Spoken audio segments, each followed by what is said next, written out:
Okay, so panoorin nyo yung tira nito. Ayan, may problema to eh. Ayan. Ito yung tira niya. May mas malubha pa dun eh. Panoorin nyo. Doon ka sa gilid, tatama ka sa ano eh. Ayan, tira, go. Ayan, tignan nyo yung tira niya. Ito yung tira niya. Galing doon sa ari niya. Go! So, sobrang hina ng percentage nun. So, may mga ano kasi, if there's no problem, don't fix it. Pero dito, bata pa to, may problema, fix na natin ngayon. So, training tayo. Paano yung gagawin natin training dito? Dito ka. One hand na tira. Bend. Then release. Paulit-ulit lang. Wait lang, daan-daan lang. Pumasok agad. Okay, daan-daan lang. Yan. Ayusin mo yung paa mo. So, ganyan papagawa natin sa kanya. Para umayos yung tira niya kasi wala sa ayos eh. Para kahit pa paano. Ilan taon na, Sep? 12 years old. So, i-develop natin to. Bata pa. Sayang, matangkad pa naman. Saka mabilis tumakbo to eh. Ang sports nito, track and field. No? Track and field. Sabi ko nga sa kanya, mag-high jump din siya. Ayan. Actually, yung ginagawa namin kanina, ano na yan. Ito, medyo napansin nyo, puro shoot na yung tira niya kasi ulit-ulit na niya ginagawa yan kanina pa. So, pinademo ko lang yung tira niya dati. Yung dating tira niya. Doon na, layo ka na.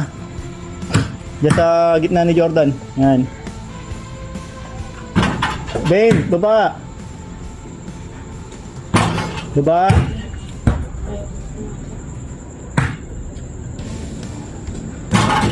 So, makuha. Rainbow shot mo ba para pumasok? Para ringless. Baliktad yung malayo pa akong baliktad.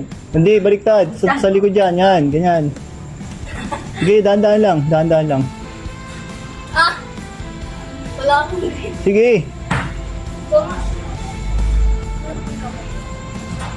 Rainbow shot. Patuloy mo. Palobo. Ayun. Goods. Bilis. Pagbalik doon, tira agad. Quick release. Rebound. Quick release. Takbo. Kuha.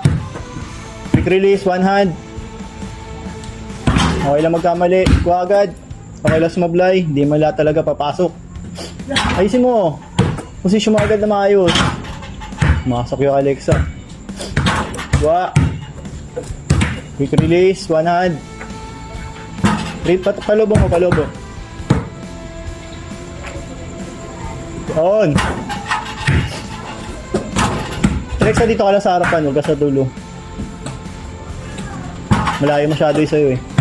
Pero mas maayos yung tira mo kay Sep eh. Sige, mauna ka tumira bago siya. Ikaw muna unang titira bago siya. Di. Wait lang, select mo na. Ayusin mo yung paa mo, square mo. Sa likod mo isa. Sa likod. Yan, ganyan. Baliktad. Sige, dapat nga square lang. Hindi. I-bend mo yung baba mo. Yan. Okay. Wag sa gilid yung kamay mo, medyo alalay lang ng konti. Yung kabilang kamay. Yan, nakaganyan lang. Yan, good, go. Likod ka sa kabila niya. Okay. Bend mo. Takbo sa kabila, sa likod. Takbo Sep ko agad. Balik agad doon. Tira, sige.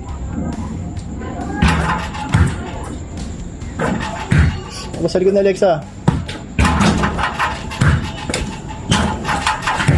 Dapat likod. Hello po mga Alexa. Alilayan lang konti na kala. Ayan, nakuha na Sep. Konti.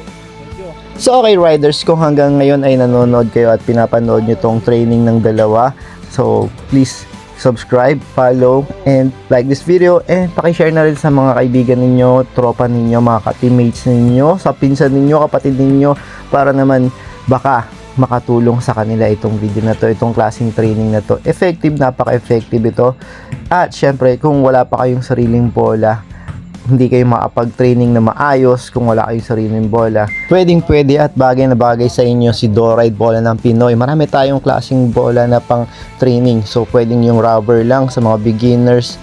Kung sa outdoor yan, magaspang inyong flooring. doon kayo sa rubber.